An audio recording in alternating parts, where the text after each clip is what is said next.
కష్టాల్లో ఉన్నప్పుడు కన్నీళ్లను ఓర్చుకో.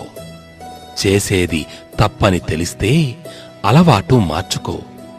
గతం చేసిన గాయాలు మరచిపో. నీ ముందున్న గమ్యాన్ని చేరుకో. మనిషిగా జీవితం అంటే ఒక యుద్ధం అని తెలుసుకో. బాధ ఎంత గొప్పదో సంపద అంత చెడ్డది. ఎందుకో తెలుసా? బాధ కలుగుతూనే తన సొంత వాళ్ళని గుర్తుకు వచ్చేలా చేస్తుంది.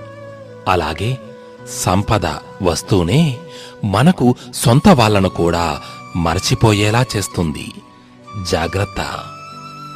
విషాన్ని ఎన్నిసార్లు వడబోసినా అమృతం అవ్వదు.